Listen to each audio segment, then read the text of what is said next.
back with you. We can't wait to get into this episode of InGoal Radio, the podcast, presented by The Hockey Shop, source for sports language, thehockeyshop.com.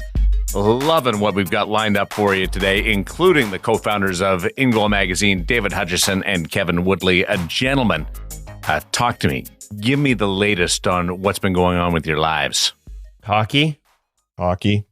Watching hockey. Okay. All right. Good. Yep. Good update. Massive update. Brilliant.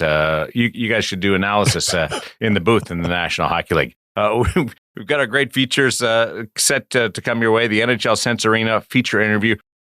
My friend from Brandon, Manitoba, Kristen Campbell, is going to join us. Well, you said because she's from Brandon, we keep running into the Brandon goalie mafia. You said just because she's from Brandon, she's naturally good. But I got to say, she doesn't even have to try.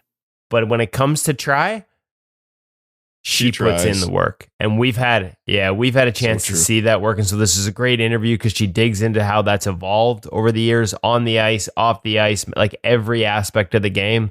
She's one of those no stone unturned, grind away, find ways to get better in every aspect. And she digs into all of them for us. It was a fantastic interview.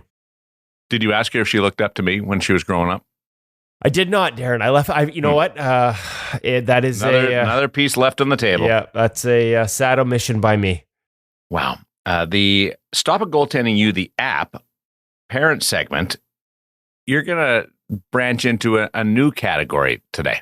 Yeah, another one that we could probably go down to for several episodes, but we've had a few parents write in asking about how to support their goaltender's confidence. And then I saw something on Hockey Night in Canada last night, piqued my interest in this so that I could talk to you about what I'm going to today. I'll just leave it at that and find out why Kevin Bieksa helps goaltenders. Wow.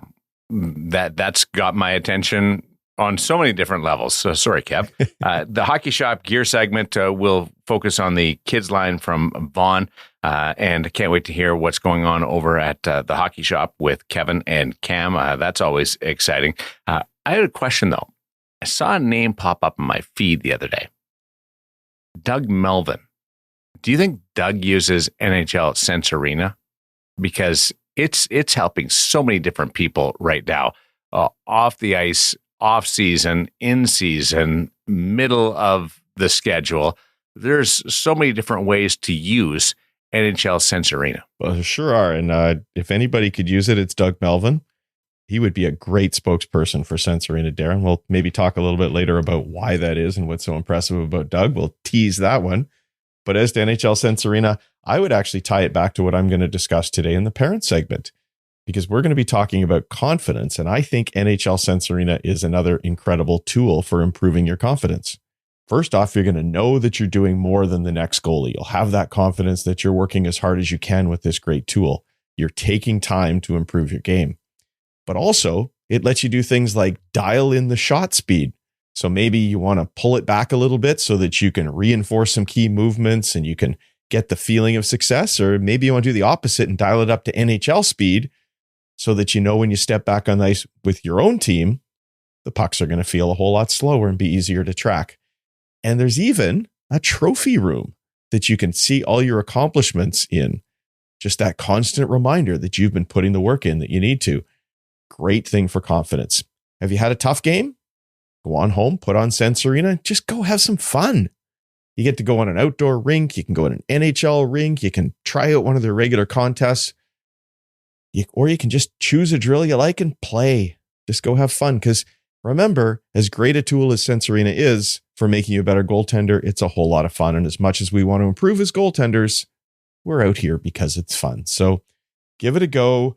SenseArena.com. If you spend just 5 minutes a day, guys, that's 30 hours of extra practice in a year. And you get to have a whole lot of fun while you do it. SenseArena.com. Don't forget to use the code IGM50 and you will save even more. Here's a theoretical question for you.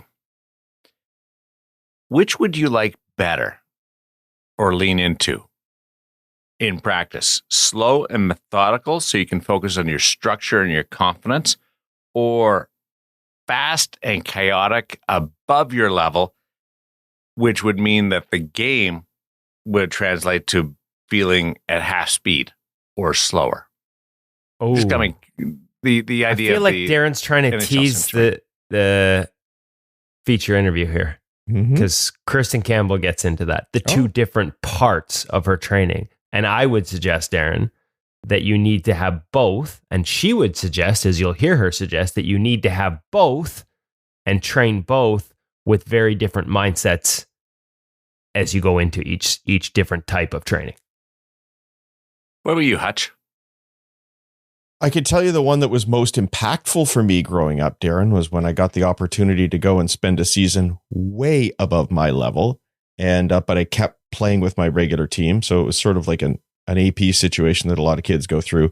And because this was so far above my level, everything just seemed so easy when I got back to my team. And that was impactful. And I felt like I had already spent a lot of time with some goalie coaches. So I felt pretty good about my actual skill level. But again, I guess it really does depend where you are as an individual, because if you don't have that base technical game, then going to overspeed training, I'm not sure how much that's going to help you. You have to have that foundation, I would think. But yeah, they both have their place for sure.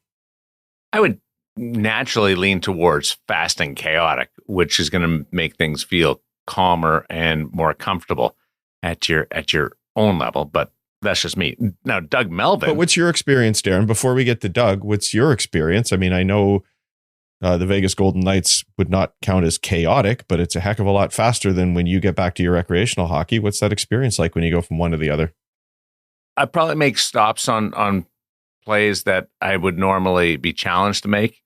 And I'm just talking about just direct on shots or a slide across. I'm able to react better in my own competition after practicing with the guys. Does it ever feel like a knuckleball? Free attempts? No, but I'm just there in time, and it feels like it should feel. But I know for a fact that I wouldn't make that glove save because my glove hand is terrible.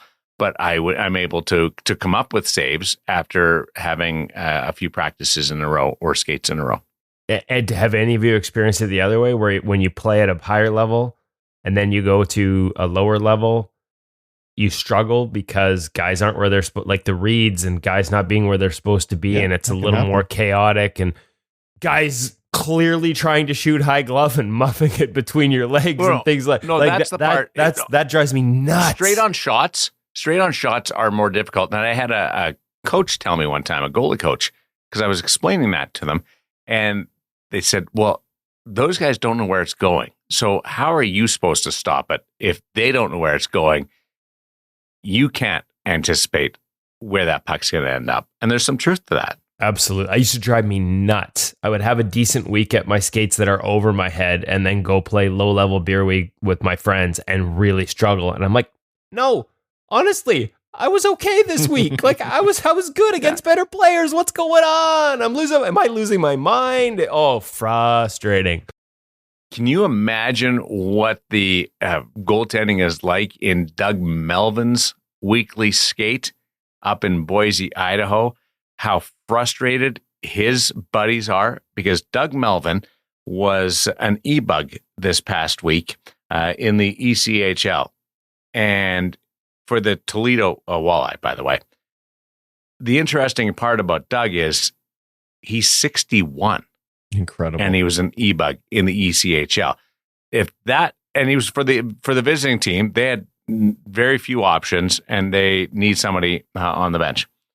Here's the great part is Doug was an e-bug a year ago for the hometown Idaho Steelheads in Boise. So it wasn't just like he was falling into this and was the only guy in the rink. He's been an e-bug a couple of times at 61. So Doug, I don't know whether you're using Sensorina or not. I don't know whether your game feels incredible after you practice with the ECHL guys, but big stick tap to you. So you're saying we all still have a chance?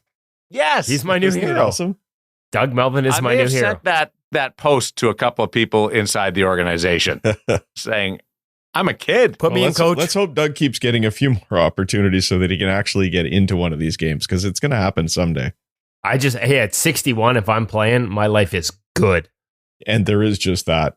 Kudos to anybody who's playing the game at all at that age, because we know it's tough. Seriously, 61 an e-bug in professional hockey. Good on you. It's incredible. Absolutely. I'll have to get Doug to tell us how things are when he goes back to his beer league team. Put in the request. Yeah, I was just going to say, should we get the guy on? That would be fun. Let's do it. Doug, reach out. Like, what was Doug's first set of gear? Yeah, he's even older than us. You know it was brown. Yes. You know it was brown, and it was probably a fiberglass mask. If there was a mask. If there was.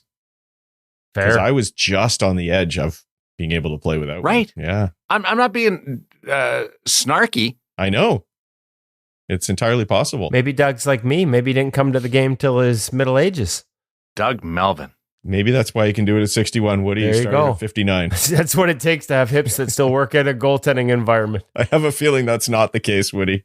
You're a rare bird. I want to see video of Doug. I want to see footage. I'm so Doug. I am so incredibly impressed by what you do. 61, and you're obviously still at a level that can compete with professional hockey players. I want to know more about your story, man, because this is inspiring. I'm really proud of you. I'm speaking straight to Doug there. Sorry, guys, to exclude you. I shouldn't do that. Kind of mean to me. It's okay. We echo everything you're saying, and we really hope we get a note to info@ingoalmag.com this week. Please contact 61-year-old Doug Melvin. I'm on this. I'm searching. I'm finding. I'm on this. We've lost Woody already. He's down the rabbit hole. He's going to put us all to shame because the first story I found said, with a head of silver hair and a physique a la Jacques Lalande. So he's, we're in trouble. There's a reason this guy's still playing in his 60s. From loving the game to getting back to your game, the Pittsburgh Penguins have 3 goaltenders right now that are up at the National Hockey League, and they made it's still unusual, but it's happened a couple of times in the past few seasons where they took a goaltender off the NHL roster and decided to try to dial in his game in a one-on-one level. Now, it's progressed from that, but what do you think of taking Tristan Jarry off the road trip, sending him back to Pittsburgh to work one-on-one with the goaltending? I don't have a problem with it. I'd love to know what he thinks. You know what I mean? Like, it's one thing for us to opine on it if he's okay with it, and he accepted a conditioning stint to Wilkes-Barre. So in theory, he has to approve that. You can't just send a guy on a conditioning assignment. They have to agree to it. I was told that he had a really good summer. And there's been a lot of stories about the work he put in this summer, both physically and on the ice. The reality of the start for the Penguins, like, it got off the rails in a hurry for them as a team. I know his numbers are terrible. I think he's got an .836 save percentage. When I look at ClearSight Analytics, his expected save percentage, so in other words, what the average NHL goalie is expected to stop based on the quality of shots faced, is actually .832. Like, so he's outperforming. Unbelievable how bad the defensive environment is in Pittsburgh this year. When I look them up as a team, their profile, and it's early, but they're 10 games in now. The worst defensive team in hockey by a massive margin when it comes to giving up the most dangerous types of chances. And it's not just one area. Off the rush, in-zone defensive coverage, 5-on-5. The only thing they do decently is their PK, which is ironic. Everything else is bad. I looked at their last few games. I covered their game last night. I actually thought Alex Nedeljkovic's game looked really good last night. And he gives up 4 in a 6-minute span, including 3 in 65 seconds. And I look at the underlying numbers, and they've given up 12 high danger chances, and he actually outperformed his environment. Should have been 4.5 goals last night. The night before, 50 shots and 14 high danger against the Edmonton Oilers. Joel Blomqvist kept them in for a while in that one. The Winnipeg Jets game, 2 games before that, 12 high danger against. Like, when you're in double digits high danger and the worst defensive team in hockey, we can talk about whether this is the right thing for Tristan Jarry, and I don't think he's that far off with his game. I'll be honest. I don't think he's that far off. Yeah, he had the one tough outing where he was taken out early, and that will skew your blow up all the numbers. Yeah. Yeah, but at the end of the day, big time in a small when sample. when the chances are like that, at the end of the day, this ain't about goaltending. right? And Blomqvist is outperforming his environment by a significant margin. That kid's been really good. And side note, after stopping 46 of 50 in Edmonton, I watched him skate the next day here in Vancouver. He was out there for an hour with Andy Chiodo, and he's good. And he also grinds and works hard. See the work he put in the next day was impressive. I just don't know that this is a goaltending story. This is a team that just gives up. They give up freebies. Sidney Crosby said it last night, to work so hard and then just give up free goals. Like, they just hand teams goals in spurts, and then the game gets out of control. At least the organization's being proactive from the outside. And I know you guys got some more inside information on both the statistics and how things are handled within the rooms, but just from 30,000 feet, they're taking a step. Okay. And I said, I don't mind it. I'd be curious to hear your thing. For all this focus, I could think of a couple of defensemen on that team that might need a reset and a trip to Wilkes-Barre. And I guarantee you they ain't accepting the conditioning assignment. Toronto last year put Ilya Samsonov in the American Hockey. Now, he didn't play. He just worked with a goaltending coach and got the physical side, the mental side back on track. Ended up playing Game 7 of the first round series for the Toronto Maple Leafs. Have you had a chance to talk to him about that experience? Just on the periphery. Because the pressure of Toronto and riding that wave. It's been alluded to a couple of times, but I haven't been able to sit down and do a deep dive on it. The ability to reset, like I'm not against that. And Jarry's situation in Pittsburgh is probably as pressure-packed as what Samsonov felt in Toronto. It may not be quite the same level of hockey market, but he is very much in the spotlight there after a couple of up and down seasons. And obviously last year didn't go the way he wanted. So I'll give him that. Like, when that snowball starts rolling downhill in the wrong way and getting bigger and bigger, the ability to sort of just stop it and start from square one. Like I said, I don't think his game is that far off at all, but maybe just the ability to sort of reset mentally and start over, maybe that makes a huge difference, because I don't think he's that far off. And you have 3 goalies. So you do. And it's great that they can do this. I think even if you accept what Woody says, that he's at expected or even slightly above in terms of his game this year, you can't underestimate the mental grind of having those difficult results, even if the numbers back up your performance.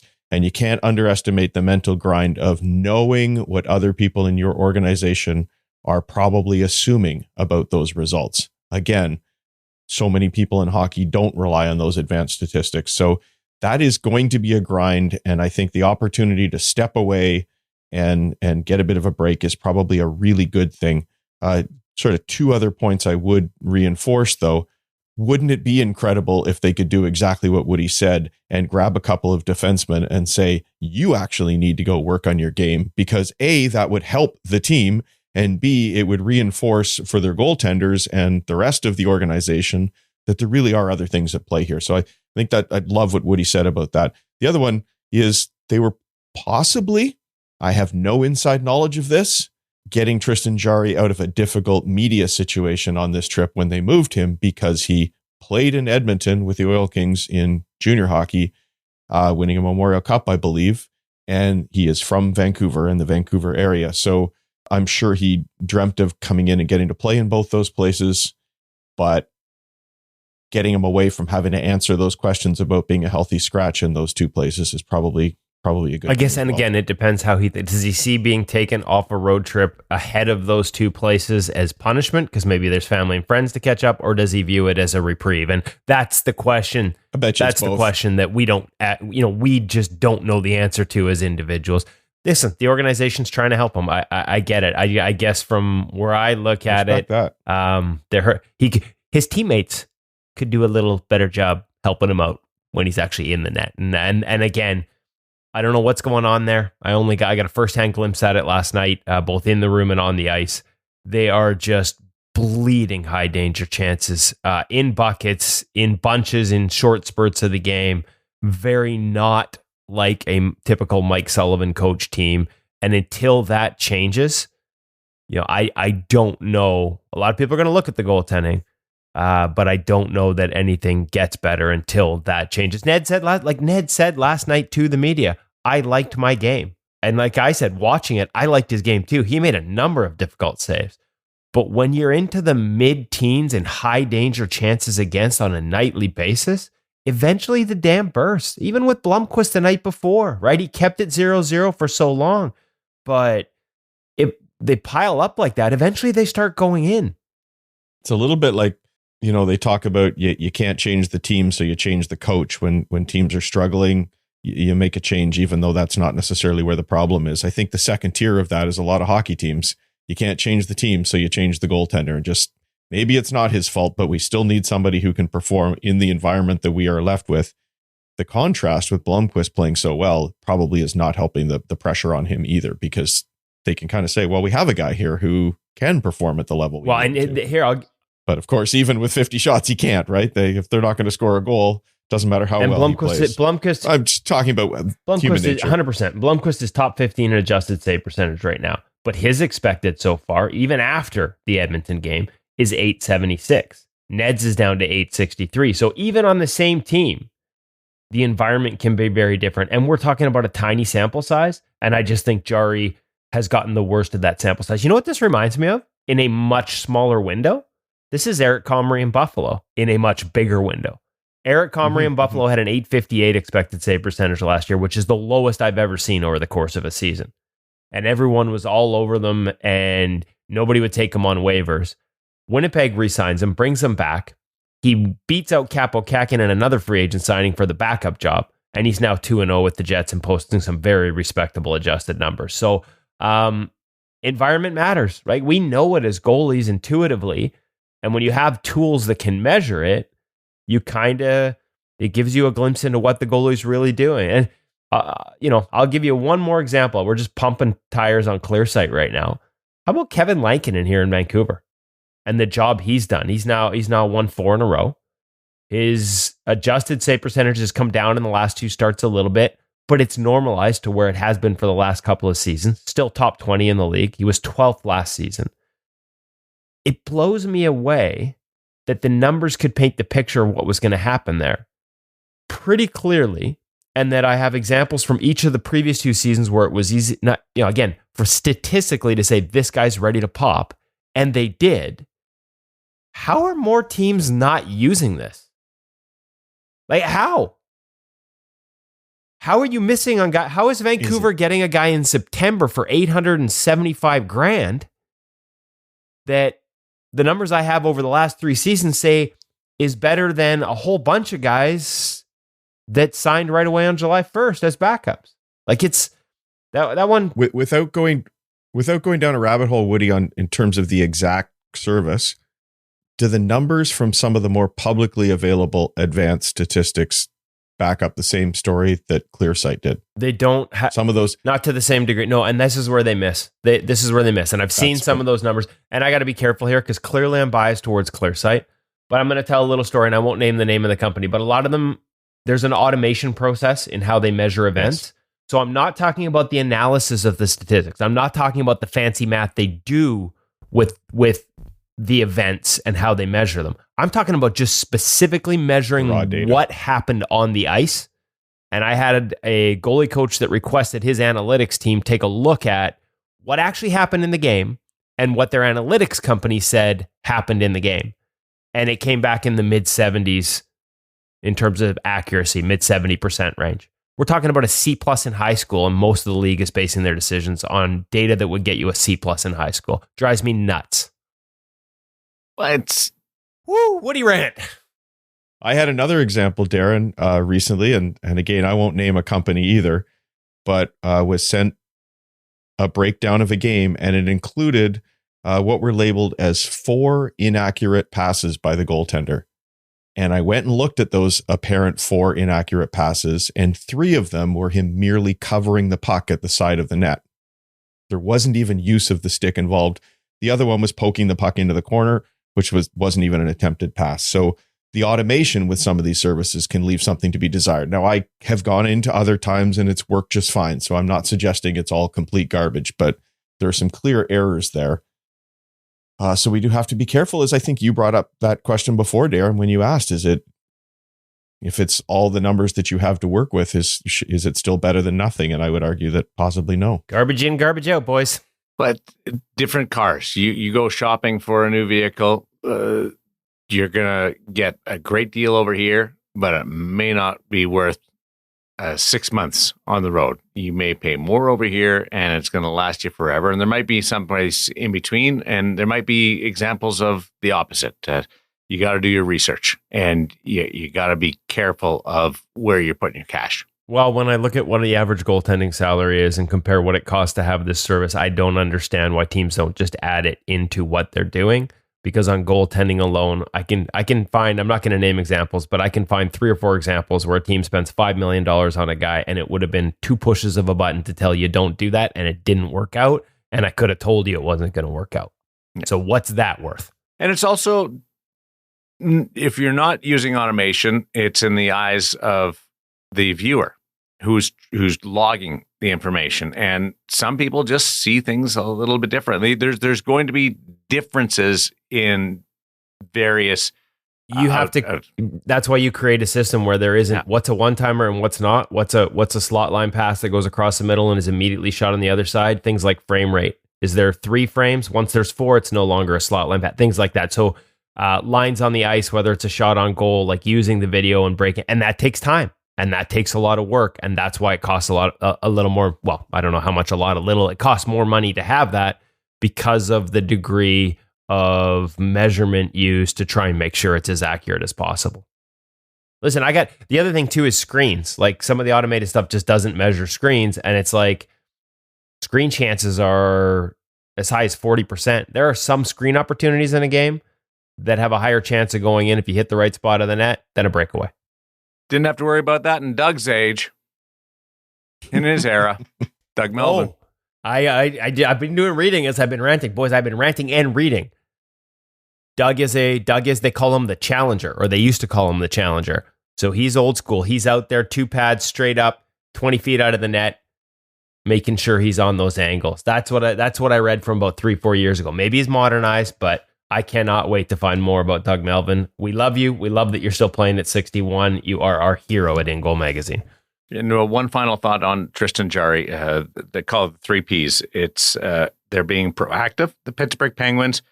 They're being progressive, but it's how you present it to Tristan Jarry. There you go. I like it. So that's where you go. And it's all got to mesh together.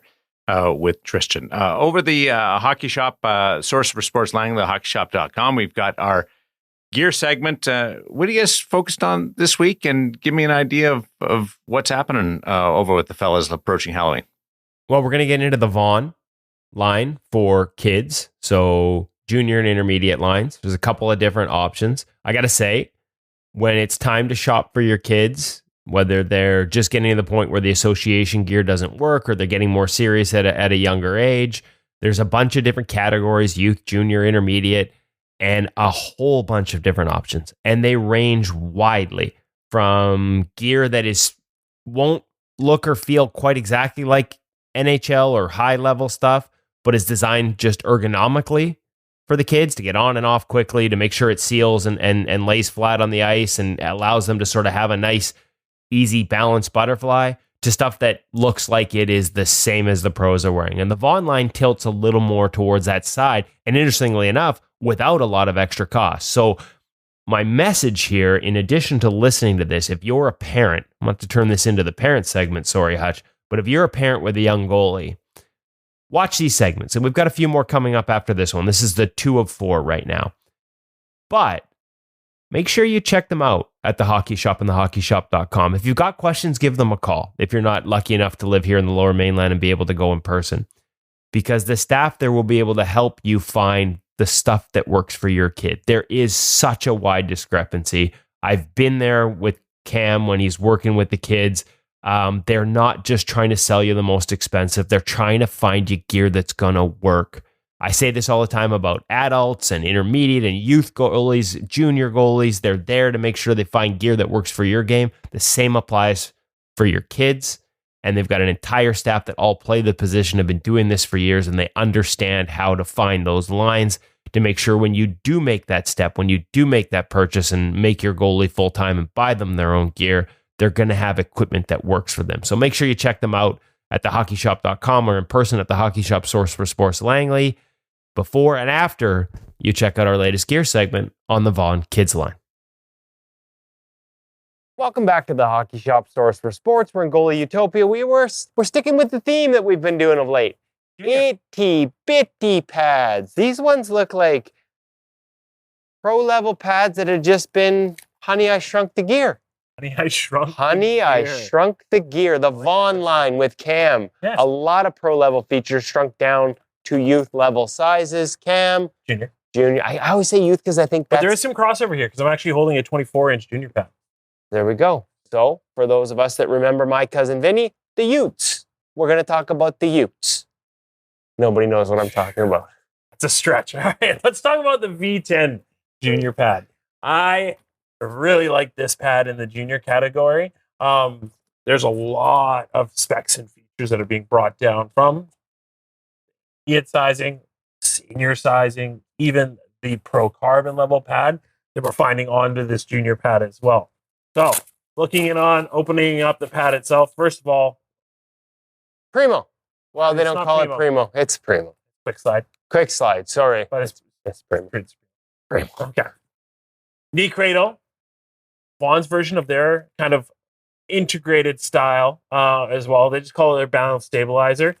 That said, we do have a great degree level of stability. I'd put it on par with, like, say, the CCM. You're going to get... It's not floppy.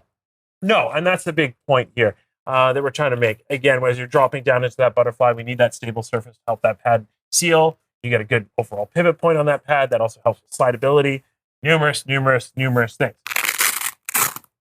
Yes, we're now looking at the level of adjustability of that pad. You want to get rid of that knee flap because you're taking your strap down behind your calf. That's easy. That just Velcros out. There's also a level of replaceability to the pad as well, depending on if, say, these are secondhand to you and stuff like that, and the knee cradle's beat up, that can be replaced. Moving on to the actual strapping of the pad itself. Their rotation strap, easily removable if you don't like it. However, great, nice feature, slightly adjustable in terms of for putting it slightly up, slightly down. Air knit style on the pad itself, keeping that pad nice and lightweight, but also breathable. It's a very rich feeling pad for a youth size. Yeah, having that quick slide, especially like all over the place in certain callouts, it gives that rich overall feel-wise, but also that added durability, especially with having that full quick slide boot. Let's talk about the toe ties. How's that helping a kid? So the toe ties are good. They might need to be replaced with something else. Like skate lace. Like skate lace and or a different bungee system. So they do clip together nice and easy. They're easily adjustable. However, folks, we'll be honest, there is some better options. So credit where the credit is due for the all-around of the pad. The bungee system, I think it's worth switching up to something. But it is easy to do up for... Correct. So I'm focusing on the positives here, Cam. Yes, we've covered the pad. Blocker glove? Okay. Nice, easy, thin style of a blocker. Kind of continuing on with their velocity styles itself. Very easily balanced. Very easy to close glove. Again, 50-degree style closure, which is going to equate closer to like that 600 break, first baseman's mitt. Correct. Nice wide open pocket out there. Exactly. Closes like butter. Like that's... And again, we're talking about a junior line, and we're talking about a junior line that's very competitively priced as well, with everything else that we find up on the wall too as well. Okay, so we ripped through the V10. There's a ton of great features there. The difference between it and the SLR4 line. So let's talk about the pad right off the bat. And it is going to be a straighter pad. Stiffer. It's going to be a stiffer style of pad. We're still going to have that quick slide along the slide surface of the pad as well. So we're getting, again, a lot of those similar features. Same balance stabilizer knee, similar strapping at the back, but then we start to see some of the differences kind of between the two in terms of how they strap up itself. Their rotation control strap is separated into two, so you're getting a little bit more of that form fitting kind of around that calf. Still those same bungee toe ties, once again, easily replaceable and swappable. Okay. The one thing I do find about this pad, even fitting it between, say, a V10 to this, because it is a stiffer, straighter pad, that taller thigh tends to rear its head especially. So I will find an equivalent sizing. The knee might be in the same position. However, this thigh fits a lot taller. It says a +2. It's kind of like a +3. Keep that in mind as you're shopping online. If your goalie's not strong enough to sort of hold that pad in place, the tops of those pads can hit as they're moving around, as they're dropping into the butterfly, and instead of getting a nice tight seal, as the top of the pads hit when they're that stiff, if the goalie doesn't have the strength to hold it, it will sort of push the legs apart and they'll lose some of that control. So as Cam said, very much keep that in mind when you're sizing it. And of course, if you have size questions, you can always ask them of Cam and his crew here at the Hockey Shop. Real quick, SLR4 blocker, junior. Again, thin style blocker, very, very lightweight. I think this is even lighter than the V10. And the glove. Brakes different. Yes. 590 style brake, 60-degree closure. Very common that we see kind of on the wall. Very snappy closure. Nice thin T as well, so it helps to get it out of the way, but also still nice deep pocket. I got to say, this is when we're looking through all the different sort of junior, youth, intermediate lines. This one feels the most like pro so far, and it is still competitively priced. Curious, like all the extra strapping, especially at down to these sizes. Like, can this be too much, or is this for a goalie who's down at that age and, is really dialed into these things already? So there's the golden question, and it's always kind of hard to say sight unseen. I will say, especially with something like this and even into that SLR pad, say the child's played for a little bit longer, they've had a chance to kind of go through some of the lines, you're looking for something at a little bit more of a premium. It's like, hey, I want this to perform at its best. Yes, definitely worth a look. I wouldn't be going out of my way to recommend this as a first time, for sure, because I think there are other things that might suit the child a little bit better. But that said, kid's playing a little bit of a higher level. Kid hasn't quite caught up to the growth versus some of the other kids. Not quite ready for intermediate yet. Hey, here's some great options to still have that elite level performing gear. I think that 24+2 looks good on you, Cam. That might be about the right size. Perfect. And I think we can say I always wanted a new set of water rings. So if you have any questions, give us a call here, 604-589-8299 or 1-800-567-7790. Whether or not this is the right pad for your kid, you want to know about sizing, you want to know about glove breaks, we're all knowledgeable. We can all help you out. Good job. You said it. Okay, good. All right. Thanks, Kevin. Bye, Cam. Great stuff there. And if people want to see, put eyes to what you're talking about, check out the YouTube page. YouTube, Instagram, we'll have it all up there this week. YouTube is where it goes up first. So yeah, make sure you check it out. And then again, YouTube's a great place. You can find the resources, all the recent reviews we've done, including last week's with the Brian Kids line. We'll have CCM and Bauer coming up in the next few weeks. We've got a new set of equipment from Brian's also. We're going to mix into the list. They've got a launch coming up here this week. So lots on the go at the Hockey Shop. And of course, if you want more information on that new Brian's launch, you know where to get it. Custom orders, you know where to get it. Hockey Shop, hockeyshop.com. They'll help make sure, whether it's kids or the brand new pro stuff, they'll make sure they get you the gear that works for you. I visit the accessories page more often than anything else. And I ordered one of the Trinity inner padded gloves. Love it. It was a challenge getting my hand in my glove the first time. Had to undo everything, but I like it. It's not as cumbersome as I was expecting. A little extra padding. That's good to hear. I just assumed when you said you went to the accessories page, you were buying them out of danglers. Never have too many, Darren. Broke one the other day. I'm guessing if you're facing NHL shooters, that happens. I broke one. And you know what would have happened had I not had it on? You would have been in pain. Exactly. You schmucks. Going without your danglers. I was facing the guys you're facing, I'd put one on too. I might. Hey, listen, not to take this in another direction. If I was facing the guys you were facing, I'd put a giant bubble over my head, or maybe one of those Guardian wraps that we're starting to see. Caps. Yeah. As I tell people all the time, I'm probably in the safest place in the world, right in the middle of the net, because they don't hit me a lot. There's a lot. The post takes more beating than I do out there, or the handle of the stick. NHL players get so frustrated when they hit the handle of the stick because they think that they beat you. And I tell them all the time, that's just good goaltending. I was on I was extension of my blocker. I was on angle. I got to say, I'm guessing I would be frustrated when they keep hitting that too, because at that velocity, there's a good chance they take a chunk out of it and might break a few. It's been good lately. I've been touch wood. It's been good lately. The Or parent carbon segment fiber. brought to you by Stop It Goaltending You, the app.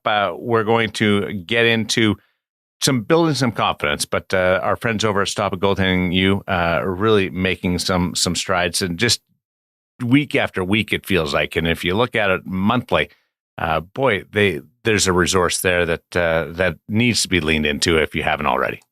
Yeah, there's new videos coming up every week. Right now, they've got coming down the pike this week. The primers are on good habits, pre-ice practice games, equipment, and post-game. They've got a full video talking about parent segment. They got a full video coming up this week preparing parents for the upcoming high school season. So maybe not up here in Canada, but similarly in terms of your season getting started. They've also got a Halloween promotion right now. And the Halloween promotion is one we want to tell you about because the last couple of weeks, we talked about the game report and helping your kid by having a full game report. They do the analytics on one game, but they also walk through a game, put it in a separate folder for you. Right now, if you purchase a premium membership, you get a membership to InGoal Magazine Premium, but you also get a one free video game report when you purchase a premium membership to Stop It Goaltending You, the app. That's this week. It ends on Halloween. So if you've been thinking about Stop It Goaltending You, the app, if you've been thinking about or you liked what you heard, we talked about the last 2 weeks about a full game report from one of their coaches breaking down videos, sharing clips with you and analysis. Make sure you check them out this week. Every premium membership comes with one free video game report. Lean into that, your game gets better.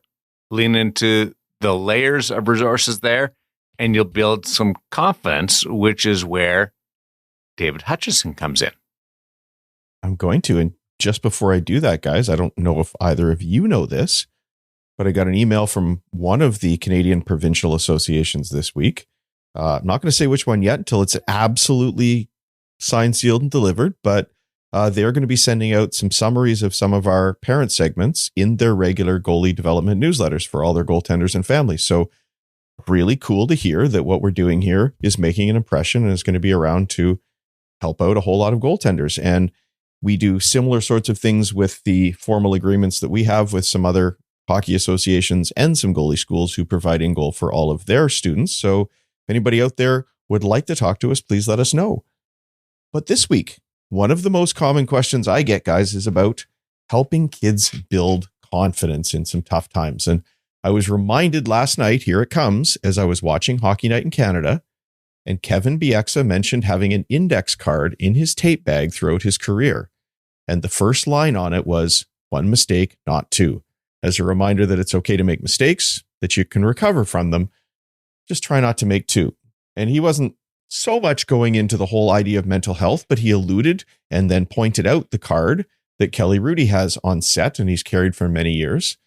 And it was an idea I understand that he got from Tony Robbins back when Kelly played for the Los Angeles Kings and he was feeling like he wasn't the goaltender that he should be, did not have the confidence that you might expect an NHL goalie would have. His story is a powerful one. We told part of it on the InGoal Radio podcast. We'll link to that episode when Kelly was so kind as to join us. Because after 10 years in the NHL, as I said, he wasn't feeling like he was good enough and had same sorts of confidence struggles that young goaltenders can have as well. So Kelly carries around a card with some very personal things written on it to sort of reinforce his confidence and his strength and his ability. It also reminded me of Pete Fry, our good friend Pete, who part of his Goalie Mindset Academy has his students do regular affirmations. And look, for some goalies, it sounds a little silly, but he has them look in the mirror and say, I am a great goalie, I am powerful, and various other things that help that individual goaltender reinforce who they are as a person and as a goaltender. Other people suggest pinning a card like Bieksa and Hrudey have on the bathroom mirror for similar reasons. It's a place you stop by several times a day, and you can just get that gentle reminder as to what it is that you feel you are and need to be and want to be. It all sounds a little bit uncomfortable, but consider, guys, the book, I don't know if you've read it, Atomic Habits by James Clear, I think it is. And he talks about, as part of building strong habits, it's easier just to take on a persona. And an example might be, and I'm not sure if this one's in the book, but it came to mind, you want to be a marathon runner. It can take months or it can take years of daily training and healthy eating and racing for a lot of people to feel like they've earned the title marathon runner before they finally get out there and do that 42 kilometers. It's a huge challenge to go through all of that. Well, Clear would tell you just tell yourself every day that you are a marathon runner. And trust me, living the life of one becomes much, much easier. I've done similar sort of things, but I'm not going to bore you with my story. So how does this apply to your young goaltender? I would encourage you to work with your young goalie to start telling themselves whatever positive message that you and they decide that they need every morning and every night. Write a few phrases down, maybe on one of those index cards, and keep it somewhere with you. On your desk as you're doing your homework, on the bathroom mirror, as we mentioned, maybe inside your phone case. And maybe it's a message like Pete's, "I am a great goalie," or maybe it's something more specific that you need to be reminded of. "I belong with my AA team. Next year, I'm going to strive for something else and I can do this." Whatever that might be, find the correct phrase for you. I would say, though, you don't need to say, "I am an NHL goalie" or "I am the best goalie in the world," because you know what? It's okay to reach for the stars, but it's also okay if your goals are different. You don't all have to feel you need it to make to the National Hockey League to feel like you've succeeded.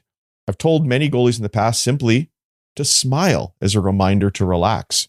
You can't smile and be tense at the same time, and it also helps you have fun. So maybe that's something. We've published articles in the past along this line. Rick DiPietro, for example, on his blocker, I believe it was, had written, "Take it one puck at a time." Or Eric Comrie, who Kevin just brought up.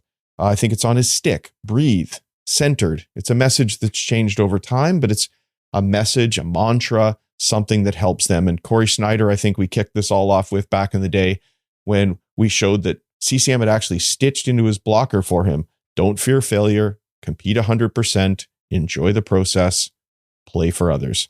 There's all sorts of different ways that you can remind yourself of that important message. And over time, little by little, it's not going to come tomorrow. We can't sit down and have a conversation with our child and turn them into a confident goaltender. But over time, this regular reinforcement of positive messages, I believe, will help them. And just a few simple ideas to help your young goaltender with confidence. Whatever you do, though, as I said, it takes time. Hang in there. It is normal and it is okay to struggle right up to the National Hockey League level. And please, one last thing, if you do think your child's struggle, or quite frankly your own, need the support of someone else, reach out to a mental health professional. It might be one of the ones we've had here on the show. It might be someone of your own choosing, but it's okay to ask for help. I've told you guys before that during the course of recording every episode, I start with a clean sheet of paper. I write down elements to our segments to lean on, and then I doodle throughout. And I think, Woody, you do the same thing, right? Yep, I just held up my notepad. I got a whole bunch of things in there. And that was clean at the start. And I write notes to myself that I want to remember about, whether it's the gear segment or the feature interview, different bullet points. I take the most notes during Hutch's parent segment. Aw. Now you're building my confidence, and I mean that sincerely. Thank you. But the index card, I'm sitting here listening to that conversation, and what would I put on an index card? And writing down different words that would resonate with me if I'm not feeling my best going into a show. What would help me deliver a great show and be effective and be able to provide my bosses with the service, but also be able to have fun. So I thank you for that, Hutch. Oh, okay, so let me ask you on that note, Darren, because you're a professional broadcaster, obviously the only one amongst us who can claim that. Smile. I jotted that one down because for the first time in my amateurish career, I have to do ad reads for a product with one of the local radio stations that sponsors me. And the producer that brings me in for the ad reads, the first time she was in there, she's like, energy. I need a little more energy, right? I was a little flat. I was a little nervous. And she just said, smile before you start with your read. And the energy just that naturally picked up. And I think of goaltending, and I think of how many times have you heard me say tension is the enemy of goaltending, a mantra I picked up from me and Clark, right? If we're tense out there, our muscles are inherently less flowy and the more restricted, and our movement's not going to be as clean. Well, what does a smile do? It removes tension. Like, I'm literally might start taping the word smile on my stick little white tape and just put a little happy face and a couple dots and, a little smile. I'm just curious, Darren, is that one you've used in the past? Something that goes back to the early days of Sportsnet, and we didn't have everything dialed in when we launched the network, and things could go sideways in a hurry. And it's something that I've always used, just smiling more. And the viewer doesn't know, or they think that you're just going along with it, and it's great. And you may be challenged inside, but outwardly, you're delivering this persona. And I will say this, during a great show, you're naturally laughing or smiling a lot. I probably smile just as much during a terrible show because I'm consciously smiling more, trying to deliver that, convince myself, but also the viewer, everything. And that is right on the money. If you're, no matter what you're doing, if you're having a terrible day, consciously smile, and it will be reciprocated by other people, because it's natural that if somebody smiles at you, you smile back at them, and it'll help turn around your day. You're right on the money there. Sort of a physical manifestation. Yes. It's a physical manifestation of the Atomic Habits. Yes. Yeah. I am a marathon runner or whatever. Yeah. I'm happy and I'm showing it. I want to give credit to my high school track coach, Duncan Payne in Toronto. If anybody knows Duncan Payne in Toronto, let him know that I would like to thank him. And he's influenced a generation of goaltenders to the extent that I've worked with a bunch of goaltenders and told them this very same thing. I think I told you guys this story. Major junior goaltender several years ago was very frustrated in a camp, and he came out of the net after a drill, and I said, just go smile and go have some fun. And he went back in there and he stopped every shot, and he came back out and he said, oh my God, it actually works. Yeah. And checked in with me later that season and let me know that he'd been doing it during his WHL season as well, and was having a lot of great success as a result. So comes from so many levels. If you're hearing it from so many people in so many different contexts, there's got to be something about it. The marathon line reminded me of another sort of approach. It's on running. Don't run. When you say to yourself, I'm going to go for a run, don't say, I'm going to go for a run. You say, I'm a runner. They're the same thing, but they translate so much differently. I didn't go for a run last night. I'm a runner who did 5K. I like it. Kind of what's something that I don't run, but it does mean something to me. Yeah, I'm a cyclist. I only run if I'm being chased. You're not allowed to put yourself down now, Darren. Sorry. You are a cyclist. I'm a cyclist, right? And I get to the top. That's my goal. There you go. I try and get to the top. Let's slide over to our NHL Sense Arena feature interview and my good friend Kristen Campbell. We've been chasing this interview for a little while. You heard me talk earlier about how much work Kristen puts in. Off the ice, on the ice, like the epitome of a no stone unturned, always looking for ways to get better. And of course, we talk about how you balance that with your foundations.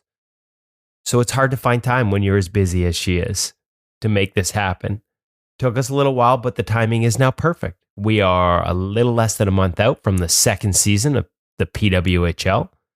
They've got a name now, and she talks to us about designing her gear for the Toronto Sceptres now that they're no longer just PWHL Toronto. They got a logo, they got a name. She is the reigning and first ever PWHL Goalie of the Year. And she is a fantastic feature guest this week on the InGoal Radio podcast with tons of advice and tips for goalies of all ages and abilities. Would you classify her as a goalie nerd? As long as she was okay with that classification, I think so. I say that when I say that, yeah, in the most, yeah, no, it's not like nerd, the Revenge of the Nerds. It look that up for all the kids. But good movie. But just so dialed into everything. Practice habits, gear. It's so refreshing to see somebody that just absolutely encapsulated with every part of her game. Yeah, I think that's fair. And again, we've said I'm naturally, like, those are my favorite goalies. The ones that, really think about their game, think about the different elements of the game. Yeah, but it is a fine line, right? Between being able, and she gets into this in practice, being able to sort of be dialed in on every detail, but then how do we let it go in practice so that when we get into a game, we aren't thinking too much? And these are all elements that she talks about with us this week on the feature interview. Really excited to welcome to the InGoal Radio podcast, Kristen Campbell of PWHL, now Sceptres. We don't just have to say Toronto. We got a name on it, the Toronto Sceptres and the PWHL. PWHL Goalie of the Year. I don't know where to start. So much has changed since we last talked to you in this format, at least. Let's just maybe rewind to that first season. Looking back on the first season of sort of this new league and this new level of commitment, what to you are the biggest steps taken, the biggest differences you saw in the league as a whole? Yeah, I mean, honestly, it was just such an incredible year. I think that obviously there was a lot of history made last year. And I think the thing that stands out most to me is just the commitment by the league and by all the players to make it happen.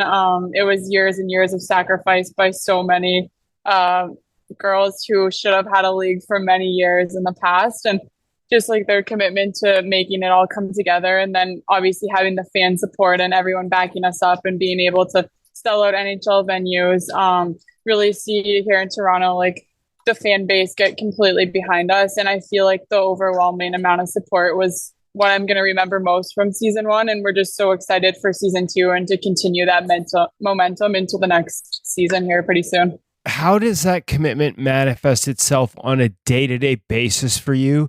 Obviously you're at the rink right now. You've got a facility to work out in and talk to us from afterwards. Did a great job on the Instagram takeover for the Toronto Sceptres this week, and I thought it really showed. So is it that? Is it the infrastructure? Is it the coaching? Having Brad Kirkwood there on a regular basis? What are the biggest steps you see from years past? Yeah, I mean, honestly, just having that structure again. I mean, when we didn't have the league, it was you're pretty much on your own. You didn't have a team to practice with every day. You're doing small group skill sessions, like goalie sessions on your own, playing games sporadically every couple weeks, or even like playing the bigger games against like other countries with the national team every few months. Like there just wasn't that consistency to be able to practice with the team every day. So like that was the biggest difference, like getting so excited to come to the rink every day because you have a team again and you have a practice again and you have a schedule and workouts with the team, meals with the team. Just having that team environment was everything. And it was something that I hadn't had personally since college. And I was at that point graduated in 2020, but it was something that some girls didn't have for like 10 plus years unless you were with the national team. So I think just having the resources now to have a fully professional league, having full-time staff in every position has just made it incredible. And we're just going to keep getting better and better from here on out, I believe, with what they've already created with the PWHL. I've seen how hard you work in the offseason. And I want to get into sort of how your offseason training and the evolution of how you prepare has gone over the past couple of years. But I couldn't imagine trying to do that, like without a gym, without a facility. Like, it just, I guess, having had a little glimpse of it, it's hard for me to picture that doing that without the support you have now. How much easier is it now with all the infrastructure and with the facilities? Yeah, for sure. I mean, so many of us were putting in that work, like you'd mentioned, like behind the scenes for years and years. And like when I graduated from college, I moved to Calgary and was able to train out of Winsport, which is an incredible facility. So I was lucky to have that there. But it was, like I mentioned, it was sporadic. Like you were with either like 4 or 5 people sometimes by yourself. So I think, yeah, it makes it just so enjoyable coming to the rink every day. And honestly, I forget half the time that we're being paid to do this, because for so many years, like everyone's been doing this not for the money. Like we've been doing it for the love of the game, like making no money out of playing hockey. And now that we have the PWHL, we're getting paid to play and we're professional athletes. And I think that that's what's pretty like overwhelming, is like now realizing that this is a job and we're being paid, because even if we weren't, like we would still all be doing this. So it's incredible. Looking back at that first year, the year finishes, you win the inaugural PWHL Goalie of the Year award, but it didn't start necessarily as smoothly as a team and for you as you would have. I'm wondering if there's some good lessons there that you could share with us that you learned. I mean, everything is new, everything has changed, and there's all these expectations, and maybe it doesn't get off to the start you want. And from what I read, without being able to see all the games, sounded like the team was playing a looser style. any takeaways that you could share with other, young goalies or even professional goalies that are maybe going through that right now for the first time at the start of their season?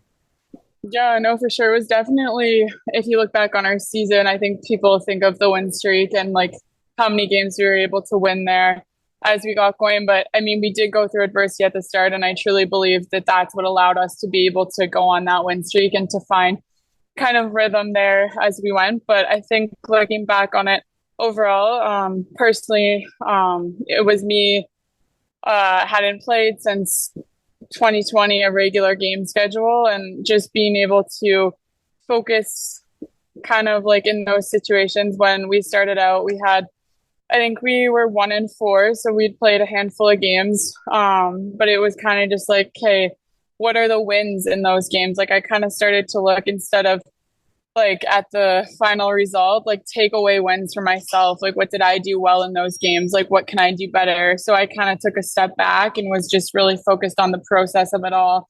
That was really hard for me because in college with Wisconsin, we were a winning program, and like we won so many times, and like we weren't getting the results there right away with Toronto. And it was kind of like, okay, well, let's take away the wins. Let's focus on what I did well. Let's kind of have a couple of things to work on next practice, and then just simplifying it. It was just simplifying the game for me, having a couple cues to focus on and nothing else. So I think just getting back to the basics, and it was something that going through that was what allowed me though to have success there as we went. Any examples you can share in terms of one or two things that like, hey, I went back to maybe my positioning or angle over depth or cues that you said to yourself in those games? Because I can imagine there was so much going on. You can't fix it all at once, can you? You can't make a win unless you make the first save. Like you can't look at the end and the results. But so many of us talk about that, but doing it can be difficult. Mm-hmm. Yeah, no, for sure. I think like I look back at like the turning point of our season, I would say was when we were 1-3. We were in Montreal, and Poulin ties the game with 20 seconds left, goes end to end and around everyone, including myself. And then we go to a shootout, and like it was kind of like a must-win situation at this point, where it's like we needed to get a win. Like the league is so tough, like we needed something to kind of get us on track. But we're going into a shootout, and they actually chose to shoot Poulin 3 times because you could just keep reshooting. But I feel like in that moment, like it was kind of like I found flow, where it was just like, all right, like when they kept calling her name, I was like, I wanted them to call her name. Like that's how I felt in that moment. I think that that's a huge like game changer. Talking with my sports psych, it was like this mentality of I've worked my whole life to be on this stage playing professional hockey. And it was like, I've done all the work, I've worked my whole life to be on this stage. So why not me that comes out on top in these moments? So I kept asking myself like, well, why not me? Like, why not me that gets this done right now? So like kind of that I really leaned on in that moment. And then also just cues, like you're going up against the best shooter in the world, hands down, I'd say. So it was like, just stay in my legs. Like when I'm in my legs, I can access pucks from wherever and never come and pull away from the puck. So I was just telling myself like stay in my legs and be square. So that was my focus in the shootout. And when I keep things simple, and as goalies, you know that when you keep it simple, like that's when you're going to find success. You don't want to be thinking. So finding those cues like really helps me find that flow. But I would say like the biggest change was that game, and kind of having that mentality of like, I'm here on the biggest stage now for men's hockey. Like I've arrived here. So like, why not me kind of mentality. Instead of Poulin again, which is what exactly the rest of us would have been saying. That mentality, because we've talked to different, sort of sports, mental coaches and things like that. Your team takes a penalty in a tight game, embracing the penalty kill. I want this. It sounds like that was a big one for you. That being that example moment. Mm-hmm, for sure. I think like the mental side of it is something I put a ton of work into, and like as a goalie, you have to be the strongest mentally on the team. But something I was really focused on was like, I think sometimes it's easy to like, no matter what's going on in front of you, like not getting caught up in that. So coming back to like, I can't control what's going on in front of me, like just do my job. And doing your job sometimes might not result in a win, but you have to just do your job and not try to control everything else in front of you. And that was another big lesson too. Oh, okay. You said stay in my legs. And you know, we hear a lot about sort of keeping skates underneath us, and it might be just a different expression, but can you expand on that a little bit? Because it really jumped out to me, what it means to you and how, you know, when you look at video of yourself, maybe so you could describe to the rest of us how it looks to you when you know you're staying in your legs. Yeah, no, for sure. I think we always talk about the three main stances. So you got like your high stance, your medium stance, and your low stance.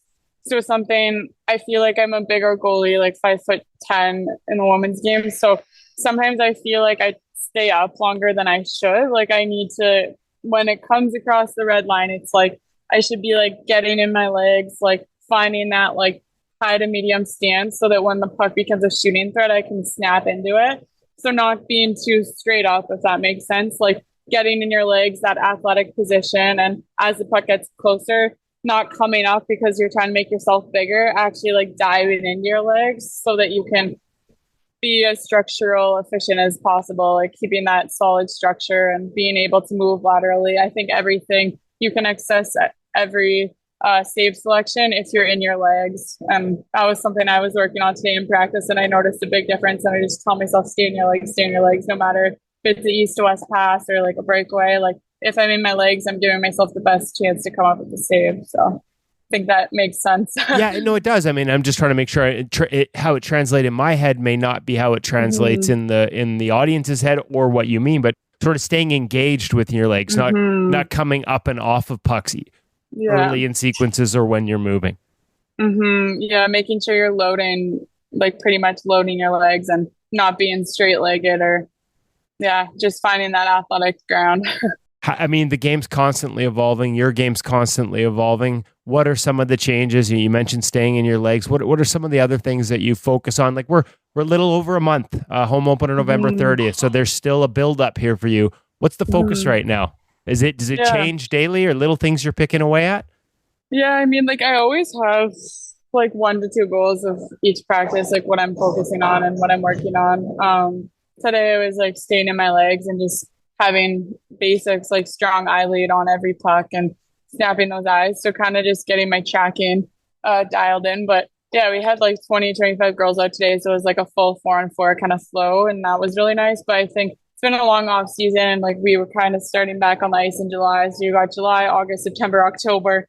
Now you're heading into training camp. So it's definitely, I pick daily focuses, but I think now that we're getting up in the season, I've been doing like 1 goalie session, 1 to 2 goalie sessions a week, but now kind of like getting into those flow practices and where I'm not thinking, like I find my goalie sessions are my time to think it out, like think through things, kind of talk things with my goalie coach, like think a little bit more. But then when it comes to practices, I really try to play those practices like a game and just like, we think about the goalie session as more of like the sciencey part of it, like, and then the practices is like, okay, just don't think, don't do any of the math and science, just play and find that flow. So I find that really helpful, and that's where I'm at right now, is just trusting all the work I've put in those sessions, and then just going out and playing now here in the practices. Just let the instincts take over and all the others. It's funny. I mean, I know you met him this summer up in Kelowna, but Devin Levi and his off-season coach, they call it programming. The goalie work is their programming, and then it's time to turn the programming off and just go play. So very similar example. I love it.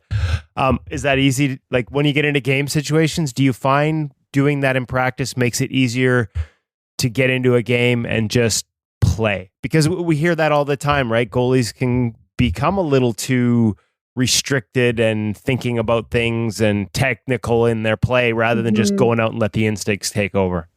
Yeah, for sure. I think it's super beneficial, especially now, like in a pro schedule where like you maybe play on like a Wednesday and then have a day off and you play again on a Friday. So I think that like with that schedule, sometimes there's not even a lot of time to practice in between. So you're just like being very intentional. Like if you know you have a few days off, like maybe you take one of those days to kind of have a really solid focus. And then like the practice before the game, I usually try to make that kind of like a flow state where like I have my cue words like that I want to focus on, but I'm not actually like thinking through things, if that makes sense. I think that the turnaround's so quick that we always like quickly like kind of I debrief my game and pull like 3 good things that I did, 3 things that I want to improve upon, and then those 3 things are then put into the plan for like the following week, so that by the time the next game hits, like I've already worked out those kinks and feel really good about them. And then the process just keeps going over and over again. And I feel like that's how we're able to like learn, grow, and evolve throughout the whole season. So that by the time it hits playoffs, like you're feeling so good and like that's when you're peaking. Was that an adjustment this year? Talk to some other players about just the frequency of the games, especially, I mean, again, there wasn't much structure before and sometimes it was just national teams for some players, but even in college, right? College is a weekend league and you have all week to prepare. And now all of a sudden it's like every second night. We talk at the NHL level, a lot of guys, I lose the time when I start playing every game to take care of the technical side. Finding that balance between taking care of your body and your rest and taking care of your technique, was that part of the process? Mm-hmm. Yeah, for sure. I mean, it was definitely different for everyone, like from staff to players, like we were all learning as we went, but I feel like going through a whole season of it now, I feel like really comfortable and confident in my plan that I had last year, like going in this season, knowing what to expect. And I think recovery was a huge part of it. I mean, I have an ice bath in my condo. I have a swimming pool across the street and I love swimming to keep the joints like moving and keep my body feeling good. But recovery was a big part of it. I have a Normatec too, like just finding what works for you and whatever routine that is to make sure that by your next practice or game, you're feeling as good as you can and making sure that you're getting treatment when you need it. So I think just finding what routine works best for you was key for me this year, just with the quick turnarounds. Like sometimes I remember we were in Boston, like we flew and we played in the Scotiabank game like the next day against Montreal. So yeah, it's definitely was challenging, but I think it was just so much fun. Like we were losing track of time, losing track of weeks, months, because it was like so exciting to finally have this league and to be on TSN and like where everyone can finally watch women's hockey regularly. It was just you didn't want it to end. Like when it ended, it was so sad and like obviously it's coming back, so that's great. But yeah, it was just so many emotions like in year one, and we're just so excited for the next season. Okay, so the recovery tools that you use, because I know congratulations also, an ambassador for BioSteel now as well, so I'm guessing that's in the mix. Done some red light therapy from what we saw on the mat with that, we saw on the Instagram. You mentioned the Normatec boots. I know a lot of guys use those in the a little different on the charter versus you can't throw those on the plane when you're flying commercial. What are some of the other, like, how do you like for example, how do you use the Normatex? Is that like a half an hour after a skate or ice baths? Walk us through some of the things for, young goalies that are just hitting this level, or maybe it's junior, or, recovery is so important. And yet I'm not sure we talk enough about how to do it right. Mm-hmm. Yeah, for sure. I mean, with the ice bath, like when I was feeling sore, like whether it was like maybe we had a game the next day, like I usually do one the night before a game for like 10-ish minutes, making it pretty cold, like try to go to the neck. My trainer gets us to go to the neck, but I feel like legs was where I was staying mostly in season, but going to the neck is good. I feel like with the Normatec, I honestly use it on the bus, like when we bus to Montreal and like Ottawa, like I had it on in the back there, sprawled out. So like that was really nice, but I find the compression super helpful. Is that so you use that before a game even? Or is that on the way home? I was doing it more like if we travel like the day before, like I would do it there, but I also use it before the game because when we have morning skate, like I always like to come back and then I'll take a nap. And then once I'm up for my nap, I'll go in the Normatec for about 30 minutes and that's on game day.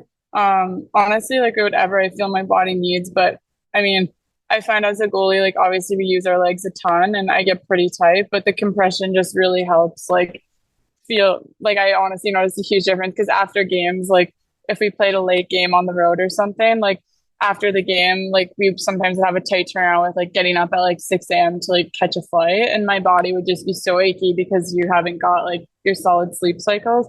So I found like using it post game like actually helped me. So even if it was like 11 p.m., hop in it for like 30 minutes before I head to bed. And then like if we're on the bus in the morning, I'll hop in it again. Like I found it really helpful. So I would say I use the Normatec a lot. But yeah, I think that there's a lot of things you can do, but it's kind of not everything is going to work for everyone. But probably the ice bath and the Normatec were my top two recovery tools last season. What about the evolution of how you train? I mean, we've had a glimpse of it, but for those of us that aren't, or I guess those in our audience that aren't lucky enough to sort of get to see the work you're doing in the off season, whether it's with Adam Francilli or with James Wendland, we get to see the work you put in. How's that? How much of that is new? How's it evolved? Maybe talk through the audience about what the focus was this summer and how it's changed. Mm-hmm. Yeah, no, I think obviously over the years, like I've met a lot of great goalie coaches, trainers, and now it's like your point in your career where you have your people and you have your plan that works best for you. But I mean, this summer, obviously we looked at like this past season and like some things to improve on structurally on the ice. So the focus was just to continue building that fluidity on the ice and my movements and making sure I'm moving as efficiently as possible. A lot of it on the ice was focusing on rotations and making sure that when I am pushing east to west and laterally that back shoulder's punching and driving me. It was a lot about like just making movement efficient as possible, and then also about moving less and trusting that structure when there's like net front scrums or chaos in front of the net. So just being more comfortable in chaos. But I feel like on ice, those were the focuses, were fluidity and then being calm in those chaotic situations. And then off the ice, a lot of patterning work, movement work, mobility work, strength and positions that goalies are getting into regularly. So just everything that I do off the ice is connecting to something on the ice. And I really, really like that about the off ice work. I feel like you can do a ton of things off the ice, but maybe it's not as productive as it could be or like relating to something. But I feel like everything I do off the ice has a purpose and translates to something in my game. And I really like that. We got a glimpse of it, and we've got a video that we're working on cutting up to sort of share with our audience from Kelowna, sort of the example, and I know it goes through all the different things you do on the ice, but the example was out of a reverse recovery where the drills off the ice would then later translate directly to the movement that was focused on the ice. Do you see the benefit? Like, could you feel the benefit of that where you're specifically working on targeting one muscle group or area off the ice, and then that same day you're trying to translate that into and feel it on the ice? For sure, yeah. I think that the off-ice stuff is huge. Like, even just if I'm taking an example of rotations and back shoulder, like we'll do a lot of like Kaiser work that's driving that backside hand, and the patterning work off the ice, you can kind of slow it down and again, like think about it more. So then on the ice, when like the pace gets high or like you're in those game-like situations, that connectivity is happening and it's automatic. So that's where you want to get to, where like you pattern off the ice, like think it through, and then on the ice, everything is fluid and you're not thinking and you're connected, because obviously the game is so high pace. And as a goalie, there's like a million things it feels like that you could possibly see in a game. But I feel like you should have the answer to anything that happens on the ice if you're able to kind of like take those skills off the ice, think about them, and then apply them directly. Obviously, it takes time and time and time, and we're never going to master it. But that's what's so fun about it, is like there's always going to be something that you can work off the ice that will relate to on the ice. And then same thing for on the ice. You're never going to fully master this position for sure. We've been blessed at InGoal to have you as a model for some off-ice training as well, with some of the balance board work with James and some of the different things, waking up the feet, some things that he does that are quite different from anyone else. Is that something that you've worked at? Like, is that a part of your routine now? Spike mat, which I love and hate at the same time every morning. Have those become fixtures for you? Oh yeah, for sure. Like, I love getting on the spike mat in the morning. I actually do like the toe, foot, ankle drills while I'm on the spike mat.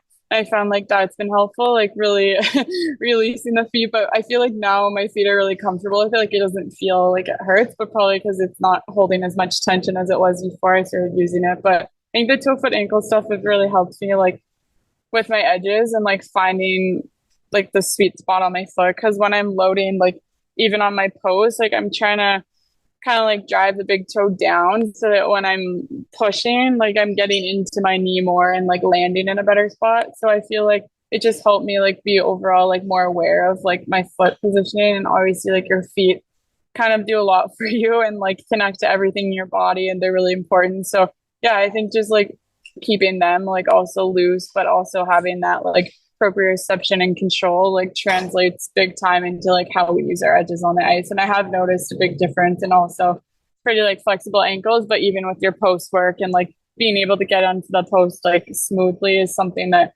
we work on a ton. So yeah, I really enjoyed like adding that to my workouts. It's funny because I think a lot of people see it and they see the footwork and the toe up, toes down, and that type of work, and how in theory, it's easy to understand how it relates to balance and how we engage edges. And yet I think some people have asked me like, hey, but in a skate, like, where that foot's really locked in, have you changed at all how you do up or wear or the size of your skates are? Or do you feel like you have enough feel within a skate boot to navigate that? Yeah, no, that's a good question. Like I'm in the Connects again. Like I have the new black ones, but I love them. Like I find I can feel my foot on the ice so well. Like I would never go back to anything else. And the flexion in them, like it can really get that knee over toe and like that power. And I feel like I've never felt that way in any other skate. Like with these skates, it's like you feel the power in all positions. So I feel like that's been pretty helpful. Hey, head coaches there, coach and assistant coach. But yeah, I feel like for sure the Connect skates have been really helpful.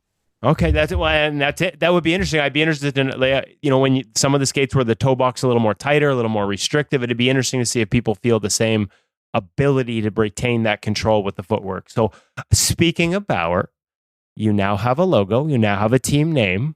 You don't have to give anything away, but are you going to have some fun with the gear this year?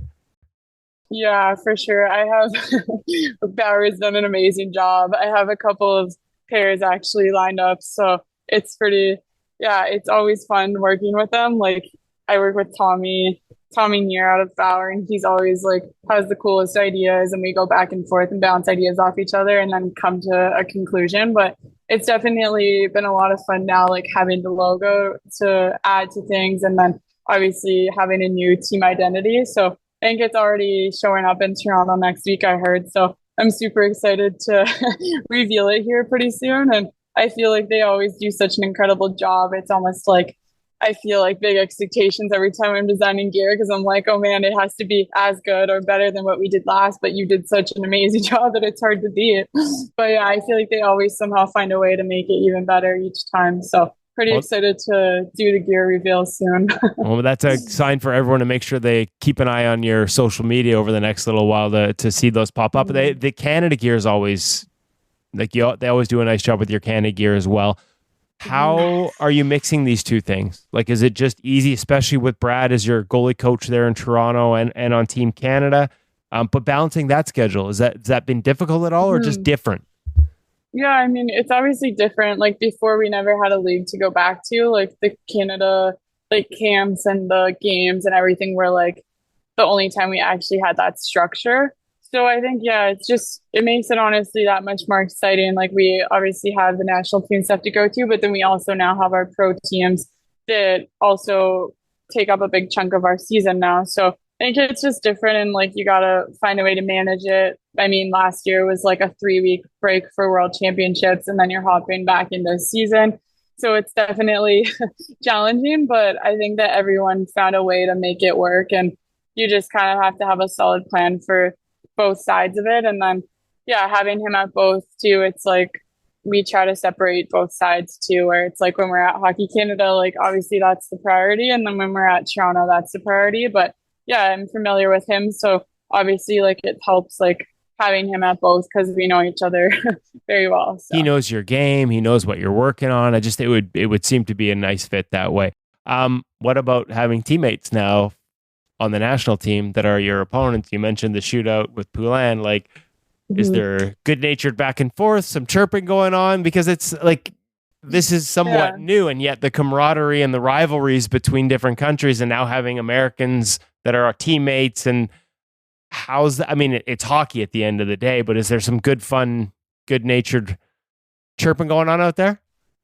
Yeah, it's definitely fun. I mean, I have a lot of friends on the other teams, and like, obviously when we play, like we're not thinking about that, and things are intense and people want to win, and like we're all competitive. So yeah, I think it's nice. Like, some players' tendencies, right? Like if you've practiced with them for a long time or like played with them, but no, it's a challenge to play against the best players in the world every game. And that's what is making this league what it is. But yeah, definitely sometimes like people are up in my face and it's all jokes, and yeah, like sometimes they'll have some banter, but no, funny, like one of my good friends like kind of ran me last year by accident, she says, on Ottawa, and then we were kind of like chirping back and forth about it. And yeah, it's funny, but I think it's at the end of the day, like everyone is just like loving this lifestyle so much of like finally getting to play like a season full-time schedule against the best in the world, and we're all just loving it. And obviously everyone wants to win, but it is fun to play against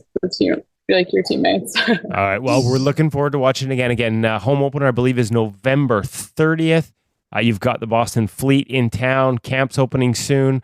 Thank you so much for taking the time to sort of walk us through the evolution of the last year, and also sharing all the advice off the ice and on the ice and all the different things you've been working on. I know our audience will benefit from it. I know it's busy for you right now, so thank you so much for spending this time with us. Of course. Thanks for having me. It's always great to be on here. We'll catch up soon. Sounds great. Quick reaction. What's your takeaway from your conversation with Kristen? Oh, I'm going to be honest, Darren. This is one that I think you have to, and I haven't had the chance yet. I think I need to listen to it back because there were so many things that jumped out. And we only had this conversation a couple of days ago. There were so many different elements. You talked about your notepad that you make when we're talking. My notepad after talking to Kristen was full.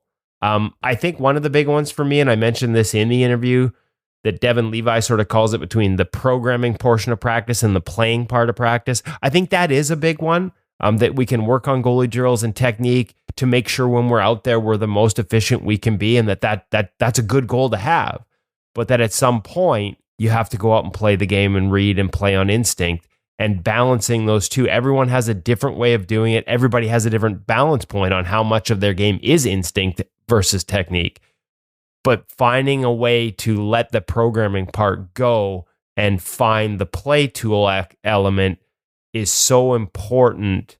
And I think a lot of what a lot of young goalies struggle with, why we've started pro reads. A lot of kids are really good in the first environment, and then they can't replicate it when the game starts. And so I thought she had some great advice on sort of how to approach that in practice, so then when it comes time for a game, that mindset comes naturally to you. There is a time in hockey where if you varied from the drill on a goaltender, if you came in and you were supposed to shoot way up high and you shot down low, goalies wouldn't even try.